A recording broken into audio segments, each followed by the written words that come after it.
Hello student, कैसे हैं आप सब। फिर मैं आप लोग के बीच थ्योरी ऑफ इंटेलिजेंस जो बहुत इंपॉर्टेंट टॉपिक है वो लेके आपके सामने आई हूँ।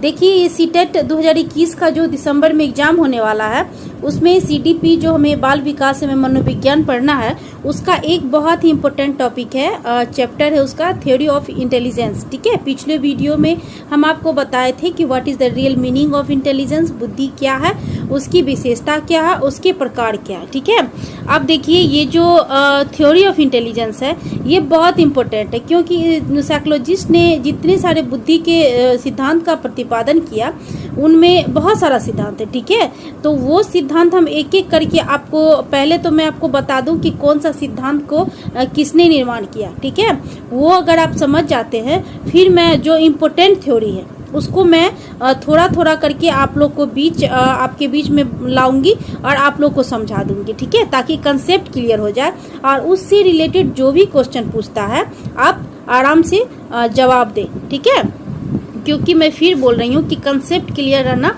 बहुत ज़रूरी है।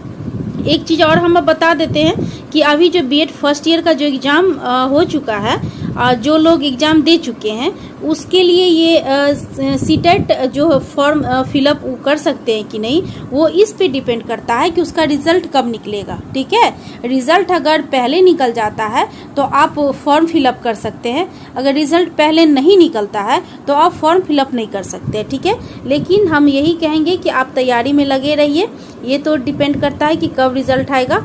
ठीक है, तो आप देखिए ये हम 1 बाय 1 करके जो टॉपिक है सीडीपी का वो सारा हम आपको तैयारी करवा देंगे। एटलीस्ट हम कह रहे हैं आपको कि आपको कंसेप्ट क्लियर करवा देंगे ताकि आपको कहीं भी कंफ्यूजन नहीं रहे एग्ज़ाम देने में। ठीक है, क्वेश्चन अगर घुमा के भी पूछता है तो अगर माइंड में अगर सेट रहे, अगर आपका कंसेप्ट क्लियर रहे तो ऑब्वियसली आप उसका जवाब अच्छे से दे पाएंगे। ठीक है, देखिए क्या है, हम पहले हर थ्योरी को हम बता दे रहे हैं कि कौन सा थ्योरी किसने दिया और बहुत इंपॉर्टेंट है, इसको राइट डाउन कीजिए और अच्छे से याद कीजिए। ठीक है, फिर मैं इस पे मॉक टेस्ट भी बनाऊंगी जब पता चलेगा कि आप लोग कितना समझ पा रहे और कितना याद रख पा रहे हैं। ठीक है, देखिए बुद्धि एक कारक सिद्धांत, बुद्धि का 1 फैक्टर थ्योरी किसने दिया था? अल्फ्रेड बीने ने। ठीक है, देखिए बुद्धि के 2 फैक्टर थ्योरी यानी 2 कारक सिद्धांत किसने दिया था? स्पीयरमैन। ठीक है, बुद्धि के मल्टी फैक्टर थ्योरी, देखिए बहुत सारा सिद्धांत है क्योंकि हम पहले भी बताए थे कि बुद्धि के संबंध में है जो मनोवैज्ञानिकों के बीच बहुत मतभेद रहा है। ठीक है, तो इसके कंसेप्ट को क्लियर करने के लिए बहुत सारा सिद्धांत का प्रतिपादन किया गया। किसी ने एक तत्व सिद्धांत का, एक कारक सिद्धांत, किसी ने 2 फैक्टर, किसी ने मल्टी फैक्टर, किसी ने ग्रुप फैक्टर, तो हम सब क्लियर करवा देंगे आखिर क्यों नाम पड़ा 2 फैक्टर, 2 फैक्टर में क्या क्या है, 1 फैक्टर 1 कारक सिद्धांत है उसमें क्या है, मल्टीपल फैक्टर जो सिद्धांत है उसमें क्या है, हम सब आपको क्लियर करवा देंगे। पहले आप देखिए कि कौन सा थ्योरी किसने दिया। ठीक है, तो बुद्धि के मल्टी फैक्टर थ्योरी जिसको बहुकारक सिद्धांत कहते हैं वो थॉर्नडाइक का है। ठीक है, और चौथा देखिए समूह कारक सिद्धांत, ठीक है, जिसको ग्रुप फैक्टर थ्योरी बोलते हैं, वो किसने दिया? तो थर्स्टर ने। फिर देखिए त्रिकारक सिद्धांत किसने दिया? तो स्पीयरमैन ने। ठीक है, स्पीयरमैन थे वो क्या दिए थे? 2 फैक्टर थ्योरी। देखिए ठीक है, यानी 2 फैक्टर थ्योरी एंड त्रिकारक सिद्धांत स्पीयरमैन का है। ठीक है, त्रियामी सिद्धांत बुद्धि का किसने दिया? तो गिलफोर्ड ने। ब्लूम का बुद्धि सिद्धांत किसने दिया? तो ब्लूम ने ही दिया। ठीक है, प्रतिदर्श का सिद्धांत किसने दिया? तो थर्स्टर ने।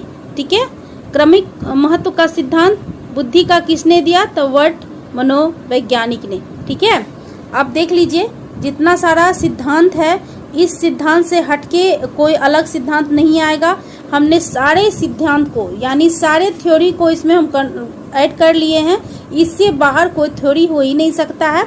इतना थ्योरी का नाम अगर साइकोलॉजिस्ट का पढ़ लीजिएगा तो एकदम अच्छा रहेगा आपके लिए। और फिर आगे है, फिर मैं आपको बता रही हूँ। देखिए ये भी बहुत इम्पोर्टेंट चीज़ है, ये भी एग्ज़ाम के दृष्टिकोण से बहुत ही इम्पोर्टेंट है, आप इसको भी ध्यान में रखिए। ठीक है, क्योंकि इससे भी बहुत क्वेश्चन आता है एग्ज़ाम में, सीटेट में। ठीक है, और देखिए ये मतलब अक्सर पूछ दिया जाता है कि प्रतिभाशाली जो बच्चे होते हैं उसका आईक्यू कितना है। ठीक है, जो नॉर्मल होता है नॉर्मल रेंज क्या होता है, जो बुद्धिहीन होते हैं, मूर्ख का क्या होता है, ठीक है। तो ये जो है बहुत इंपॉर्टेंट है। आप इसका देखिए, हम इसका चार्ट लेके आए हैं, आप इसको आप देख लीजिए, ठीक है। देखिए क्या लिखा हुआ है, 140 या इससे अधिक को प्रतिभाशाली, जीनियस कहते हैं, ठीक है। जिसका बुद्धि लब्धि, जिसका IQ जो है 140 से ऊपर होगा तो वो प्रतिभाशाली, 120 से 139 तक जो रहेगा वो अतिश्रेष्ठ यानी वेरी सुपीरियर है, ठीक है। 110 से 119 रहेगा तो वो श्रेष्ठ सुपीरियर कहलाएगा। 90 से 109 रहेगा तो नॉर्मल कहलाएगा। 80 से 89 रहेगा तो मंद कहलाएगा। 70 से 79 तो सीमांत कहलाएगा, ठीक है। और 60 से 69 तो मंद बुद्धि, और 20 से 59 तो हीन बुद्धि, और 20 से सबसे कम तो जड़ बुद्धि, ठीक है, जिसको इडियट बोलते हैं, ठीक है। तो देखिए ये सब जो है पूरा हम चार्ट ले लिए हैं, इससे बाहर कुछ नहीं होगा। अगर IQ का लेवल किसी बच्चे का पूछता है कि प्रतिभाशाली कौन है, मूर्ख कौन है, जनरल कौन है, श्रेष्ठ कौन सा है, अति श्रेष्ठ कौन है, तो ये सब इसी से कवर हो जाएगा। यही है बौद्धिक स्तर का पता लगाना। बुद्धि लब्धि जो है IQ का जो है, इसी से पता लगता है कि कौन सा बच्चा कितना बुद्धिमान है, ठीक है। आपको देखिए ये जो इंटेलिजेंस का जो जितना भी थ्योरी बताया है उसको अच्छे से पढ़िए, और इसके जो मान है वो भी आप अच्छे से पढ़िए, ठीक है। ये सीटेट एग्जाम के लिए बहुत यूजफुल होगा, बहुत इंपॉर्टेंट होगा। और अगर आपको मेरा वीडियो अच्छा लगे तो please like, subscribe and share कीजिए, और बेल आइकन ज़रूर दबाइए ताकि आपको नोटिफिकेशन मिले। और मेरे चैनल के साथ प्लीज़ जुड़े रहिए ताकि आप भी हम आपके लिए भी जो अवेलेबल करवा रहे हैं वो आप तक पहुंच पाए। धन्यवाद।